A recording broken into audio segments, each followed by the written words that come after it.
Yo! Hey, what's going on? Welcome to Crucial Conversations podcast. I'm your host, Dontay Harris. The one and only It Is I. Man. First of all, I want to apologize to all 43 of my subscribers on YouTube for not coming back sooner. It's been a journey. But one of my bad things in my personality that I'm trying to overcome is procrastination.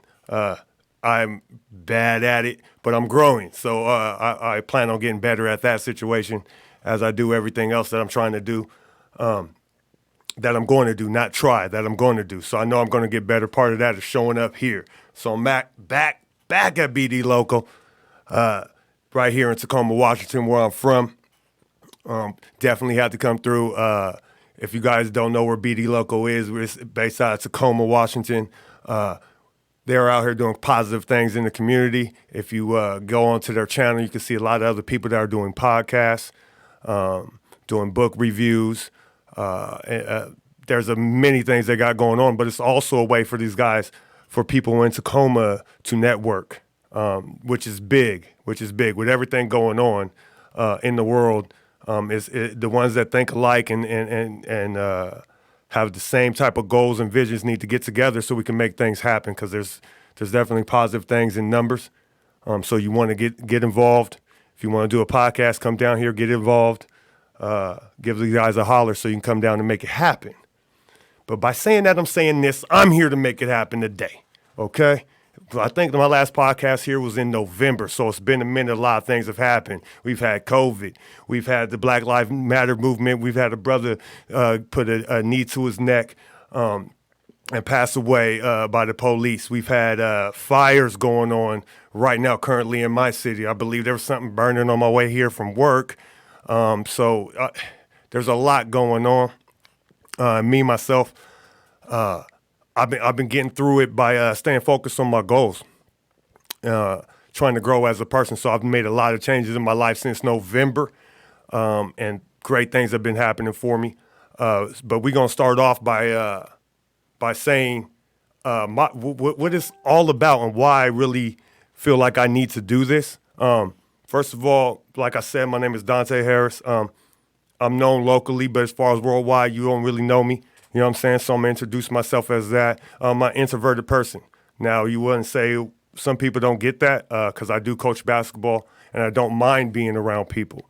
But as long as I have a purpose of being around people and having a good conversation, or even being around people as far as coaching and teaching and making people feel better and learning, basketball is a great environment for me. So that extrovert part comes out of me there. So when you're getting my perspective on things, that's what you're getting. You're getting an introvert's perspective. I'm a thinker. I like to sit and think before I talk, which comes across different ways to different people. So when I'm going live, as I am now on a couple different places right now, when I'm going live, it puts me out of my zone comfortability. You know what I'm saying? But one way that you get comfortable with things is being uncomfortable. So I'm there now in that moment. I got to get over the fact that I might stutter. I got to get over the fact I might lose my train of thought. I got to get over the fact that my mind works a little different. So when I get going, I kind of ramble and jump from subject to subject quite easily. People that are close to me know that. We have great conversations, but I can go from talking about one thing and jump to something in my past and then come back. So if you're not following, you get lost. But that's okay with me too. You know what I mean? So by saying that, I'm saying this, and I'm happy to be back. I got a lot of things that I want to do as far as motivating people. And the type of people I like to motivate is everyone. I want to give knowledge to people that don't have it. And then I want to gain knowledge from people that got knowledge about things I need to know about, which is everything. I think growth is learning. I try to learn something every day. I try to grow every day. My background is straight athletics. It was a sanctuary for me, so I played basketball, and I loved it, and that's where I went. Inside 94 feet, it was my therapy. Still is. And by saying that, I'm looking at like a lot of people have asked me, about my basketball career and what I did and how the way I played inspired them because I play so hard. And I was talking to a friend of mine, Ashley Robinson, about a week ago, actually on his podcast. I can't remember the name of it, but if you Google Ashley Robinson and then look up Kitsap Admirals, he has a podcast that he's starting. I was on that, and we discussed a little bit about my journey as a basketball player. My nickname when I played basketball was Killer. When you think of that as a basketball player and they call you Killer and that's your nickname, couple things cross your mind. Not really marketable, right? You know what I'm saying? They call you Killer. You're going to put that on a shirt. People are going to see it a little different. I didn't think about it that way. I looked at it as a sign of respect, but a lot of that was because they called me Killer because of the way I played. Wasn't really flamboyant. I didn't. I had a grimace on my face most of the time I was playing because I like to get into a zone. Mentally, my mind state had to be a little different than the guy that was real talented, that was quick and athletic, or the kid that was fundamentally sound. I was somewhere in between. So I lacked either the physical skill set or the mental skill set to compete. So what I found out, like if I put all my energy and all the anger that I had from the way I was growing up and stuff, I could build that anger and the energy. Anger and the energy. So I learned how to do that. There's a lot of people that have been through the same scenarios that I've been through that have not learned how to take that anger, turn it into positive energy. And then they end up doing negative things with that same energy. Okay, you end up prison, hurting somebody, doing things to themselves, which can cause harm to the way you're living. Okay, and I'm not saying I'm sitting on no pedestal where like I can control that. I have lost that many times. I've lost my temper. I'm highly emotional. I've been emotional, wore my heart on my sleeve since I was a kid. You know what I mean? My first day of school, I remember coming home to my mom crying because the kids made fun of my clothes. I remember not wanting to go to school because they made fun of my hands. My ears were big. My feet were big. At that time in my life, nobody in my family was over 6 foot tall. My father was not around, who I believe stands at about 6'3". So I had no idea I was going to end up being 6'9", 6'10". I just wanted to fit in with all the kids, but I felt, I guess the confidence wasn't there because I was getting made fun of. So, and I was an emotional kid. So you make fun of an emotional kid, he wears his heart on his sleeve, then you're seen as being weak where I'm from, in the neighborhood I grew up in.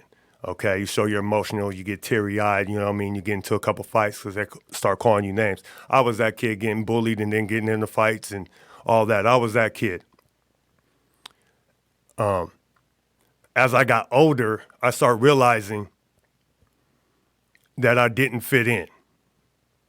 Like when there was a bunch of people and we had to work in group, I didn't feel comfortable in the group. You know? Like, this isn't comfortable. I didn't feel comfortable in the classroom when there's 30 people and the teacher called me out. I would start sweating. I would start panicking. Even if I knew the answer to the questions, I would get scared because I felt like everybody's looking at me. I didn't want to get looked at. I wanted to blend in and not be seen. I spent most of my childhood trying not to be seen. But funny thing is, I was trying not to be seen and God had a different plan for me. Totally different. I grew up, like I was saying, with my mother, and I was mama's baby. You know what I mean? So I grew up being raised by a woman the first 9 years of my life. So me being emotional and then being mama's baby, I was safe there. Felt safe. She was my queen. You know what I mean? She was on the pedestal. That's mama. She gonna take care of me. You know what I mean? When I came home and I was crying, she said, baby, you're gonna be all right. You're gonna grow into those shoes. You're gonna grow into your hands. You're gonna be great. The things that you're supposed to tell your child when they're hurt. You give them positivity instead of negative. So she's battling when I get home. She's battling to get my confidence up. I gotta go to school the next day and get it drugged down again. going into foster care to remove my mother from that situation, and then it put me into a situation where I was in foster care, but I'm moving from foster home to foster home. So guess what? I'm always the new kid in school. So now I'm uncomfortable. I'm trying not to be seen, but you get seen when you're the new kid. You know, they introduce you. Hey, this is Dontay. Welcome to Stanley Elementary. You know, all that. You know what I mean? So the whole time I'm like, why? Because I'm trying to hide. But God had a different plan. Like I said, I was a mama's boy. When the drugs hit the city, it took my mom and my dad from me. Okay? When they pushed that into the city, when they pushed that in the hilltop, I was a hilltop baby. They pushed it in the hilltop. You can go a couple different ways being a kid. A couple different ways. And you know the ways, all right? You guys that don't know the hilltop is in Tacoma, Washington. You know what I'm saying? Predominantly African-American neighborhood then. Still predominantly now, but, you know, things change. But what seeing that and being involved with that, you know, guys get involved with drugs, kids. Let's start with adults. Matter of fact, let me rewind that. Kids get involved with drugs. Adults get involved with drugs. Stop paying attention to their children, right? Your children are at home, you know, doing whatever they want to do. The streets is flooded with people that's on the drugs. They're on that crack cocaine, and they're losing their mind and walking around like zombies.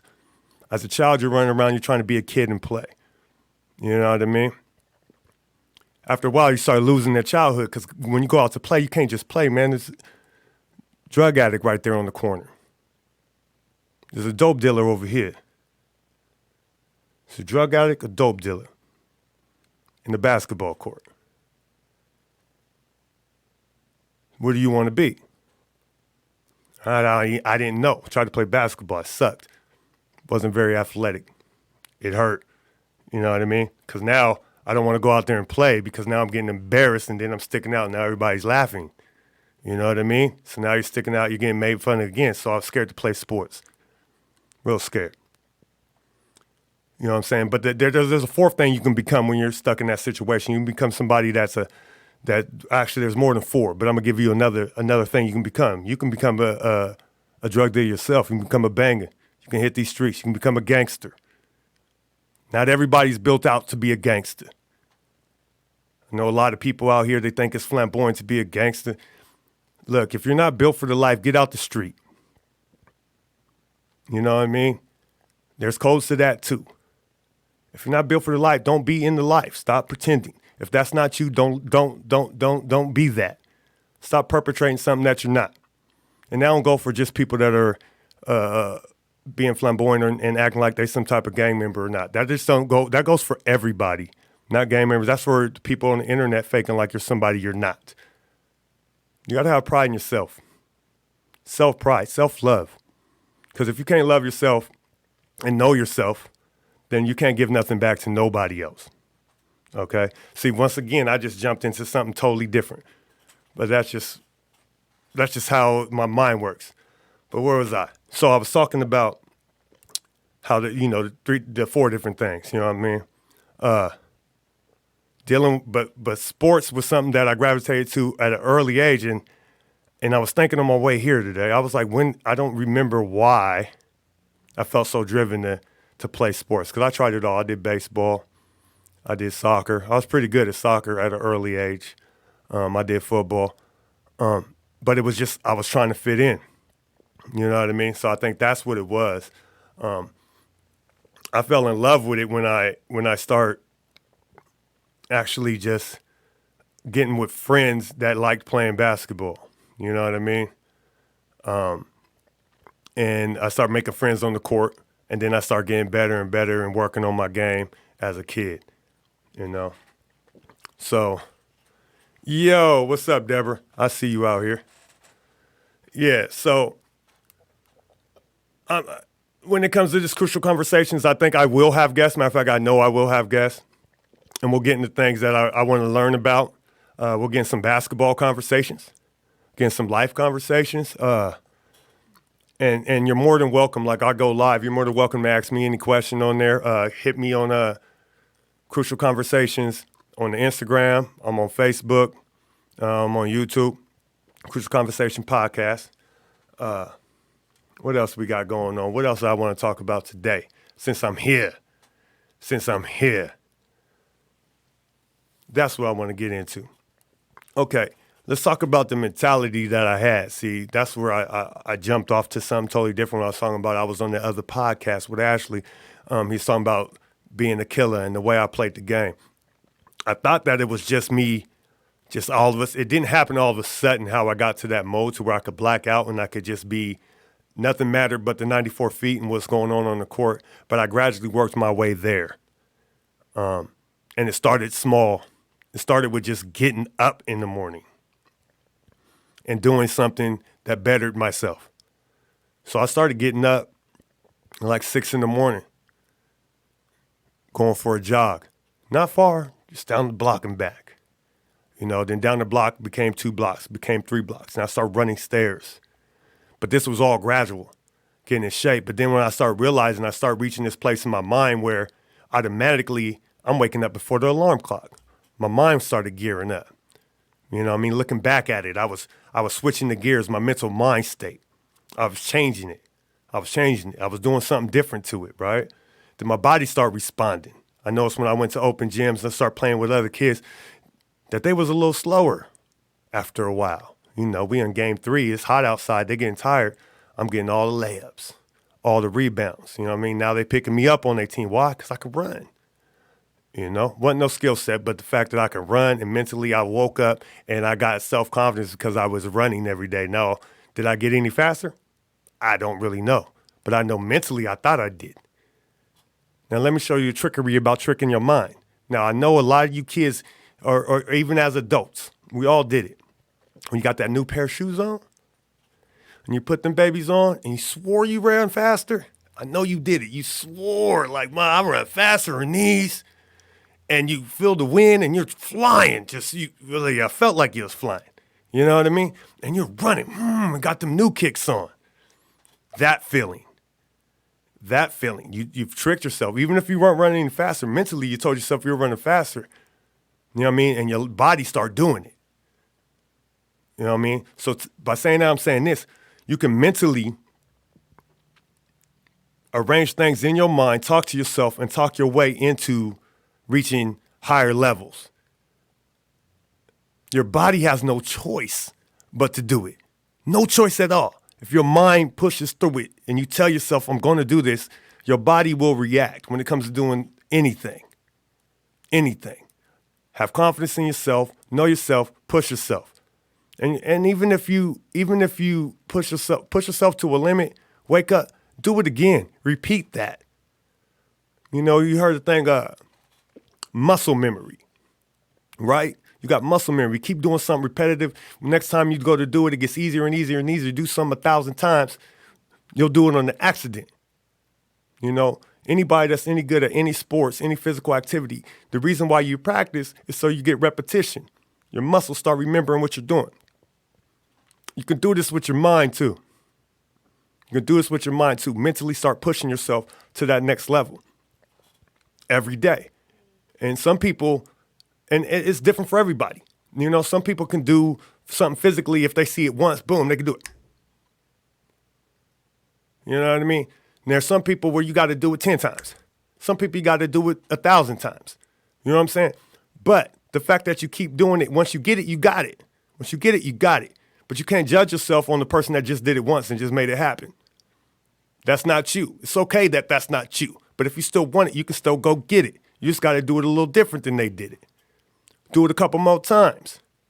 Not everybody has that. You know what I'm saying? That it just clicks. Everybody has their different ways. You're gifted in your own way. You got to learn the things that you're good at, things you're bad at. Now you want to equal everything out. Everything that you're bad at, just focus on it and try to bring it up. I knew I had anger issues, so I had to work on that. I had a problem. I used to punch things all the time. So I got to the fact when I got older, I stopped fighting people. And when I got mad, I would hit things. So if you piss me off, I'd punch a hole in the wall. I punched the concrete, bust my knuckles up. I had did it so much and growing up to do it so much that it never hurt. My hands stopped hurting when I hit things. You know what I mean? Broke all my fingers, popped a couple knuckles. My knuckles were still out of place by punching things. It came back to haunt me my senior year in college. I crushed cartilage in my wrist, put my hand down when I was falling. Go to the doctor. The doctor asked me if I was a boxer. I said, no, sir. He said, well, you have the hands of a boxer. Like you've been hitting things. That's why it crushed. It just finally gave out. I had weakened, you know what I mean? So my senior year, I think after my 4th game, I played that whole year needing surgery on my wrist. Played the whole season. For you guys that don't play or haven't played Division I basketball, the scout report is serious. So I'm telling you, they study you and they study the film, those coaches, because their job depends on it. So the scout report went out after they finally figured out, and guess what? He ain't shooting that jumper no more like that. He's not going right anymore. They forced me left, and I couldn't shoot a jumper with my left hand. So scout report went out. So after a while, I had to go left. They would force me right, and they knew I couldn't pull up anymore. So it hurt me. So for the things that I did as a youth growing up to a point in my life where I was getting out of that system, but still hitting things, not as much though, that came back to haunt me. And I'm just sitting there thinking like, dang, I'm punching things, but I'm not thinking in my head, hey, yo, you're breaking yourself up. So that's another thing that I did a lot of. I wasn't worrying about self. You know, because my personality and the person I am, I take on a lot of the feelings of people around me. That's another reason why I keep my circle small. Because people around me, when they're sad, I feel sad. When they're happy, I feel happy. So the people around me, I know personally for me, people around me, if they're feeling a certain way, I take that on. You know what I mean? So I got to be real careful about the people around me.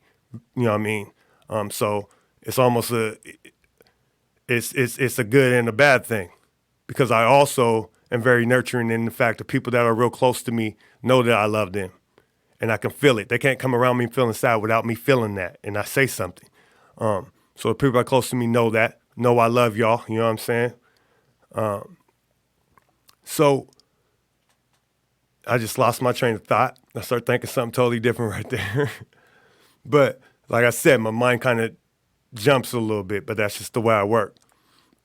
Also, like the way I read. I don't know. Does anybody like when you're a kid, everybody was like, you got to read the Bible. You know what I mean? And you hear the little stories, right? You hear the little stories about the Bible and what's going on. And, you know, I went to church a couple times here, a couple times there.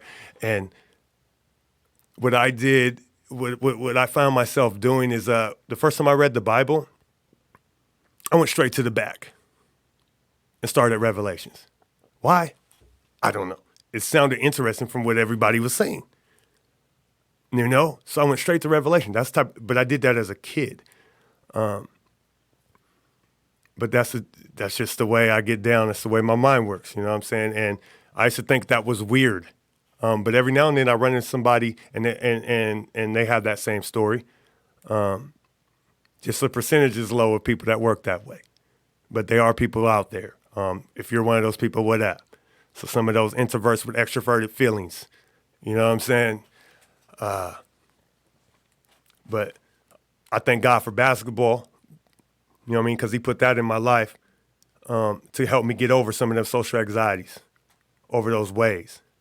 He had a different plan. I'm trying to hide. He said, no, here's a light.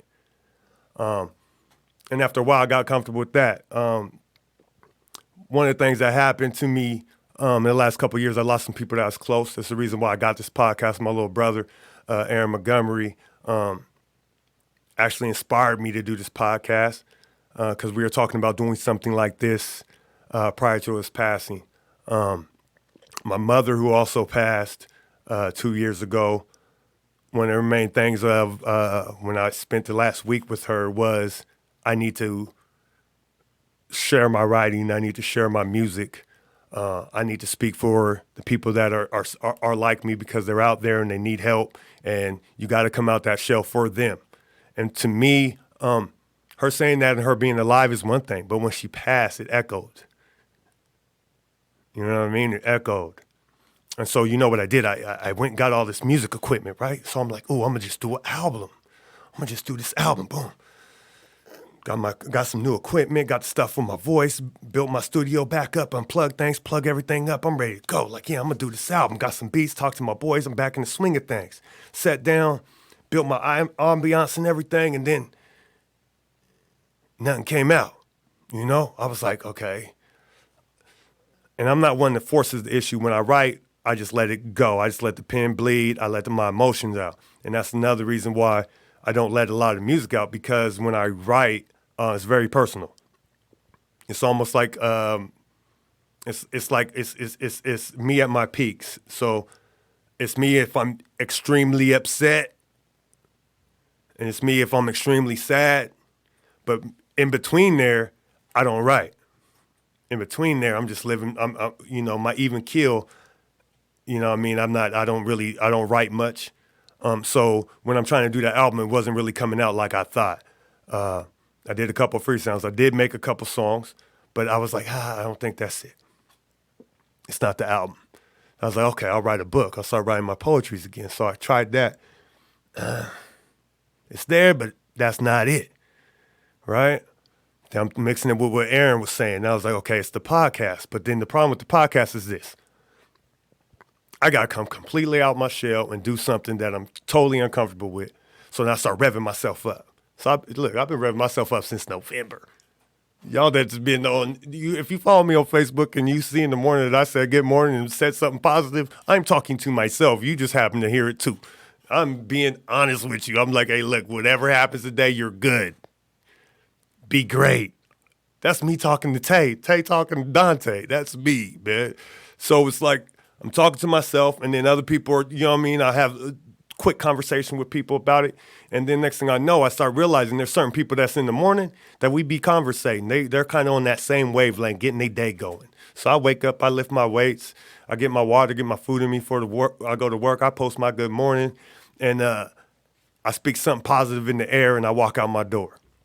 You know what I mean? And that way, kind of like I was going back to when I was telling you about basketball, how I ended up getting better at it and all that, was just like that, wake up in the morning and going running. I've been doing it ever since. Putting something positive, get some energy out, and get ready to take on the day. Preparing myself mentally, physically. Muscle memory, mental memory, all of that together. Growth. You know what I mean? Oh, my wife just hopped on. What's up, baby? That's what it is. Yeah, so I'm just happy to be back. I know I've been rambling. I don't even see the time done went off. I'm here getting it in. Yes, I don't even know. But shoot, that's Crucial Conversations. You know what I'm saying? And when it comes to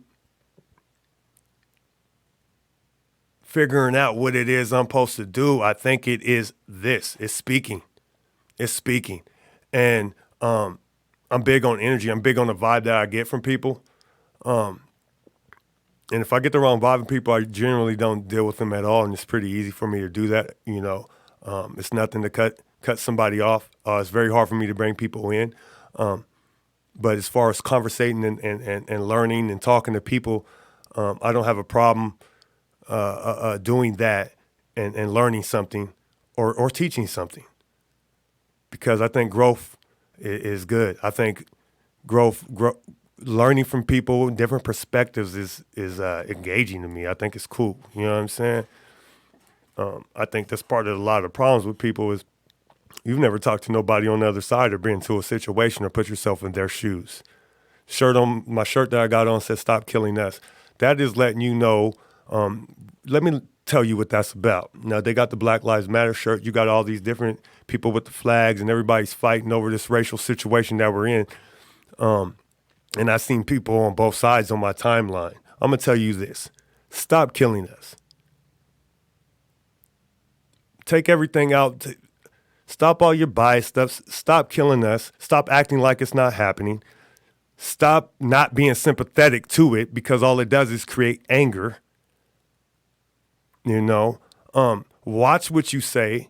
Just because you have a couple people that are African American or been through some things, and you think they're your friends, don't act like you know what it feels like.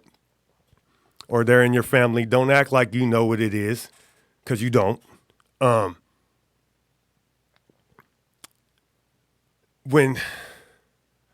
I'm not going to say no names, but look,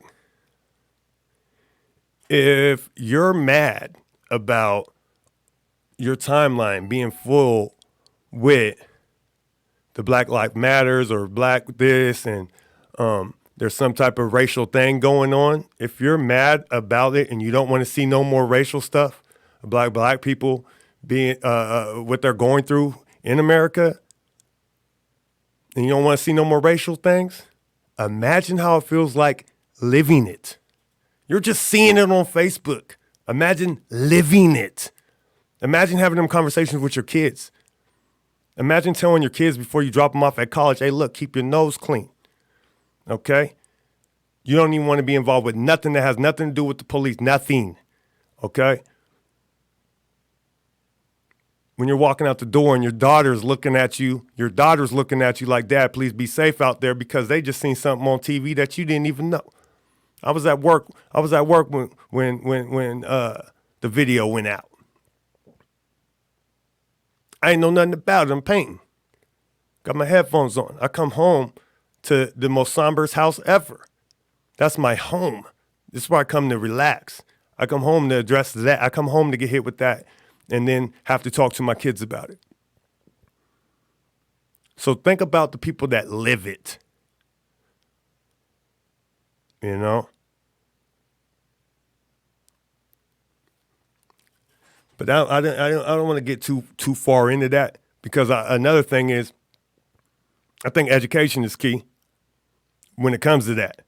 And I'm not educated enough to know all the laws that I think need to be passed and the things to where people are safe. I don't know enough about that. Maybe I can get somebody on here to educate me about that, because I want to do more.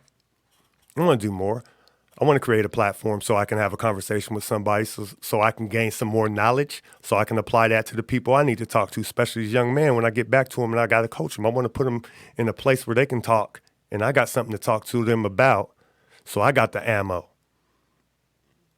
So I got the knowledge, to be able to deal with everything. I think everybody should be taking on the knowledge and trying to help each other.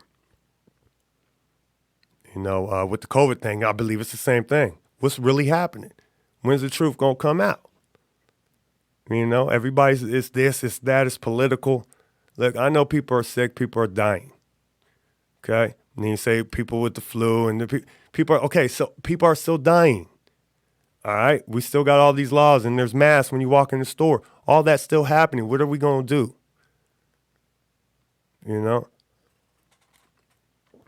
But both of those subjects right there, those are deep subjects, and everybody's talking about that. I'm here to talk about growth. So, I'm 30 minutes in on this, man. I'm finally back. I just want to say I appreciate BD Local for having me. You know what I mean? They over here doing their thing.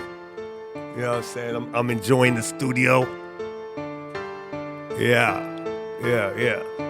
So, that was episode, whatever you want to call it. I'm back, baby. We starting it all over. So until next time, I'm out. Dontay Harris, Crucial Conversation.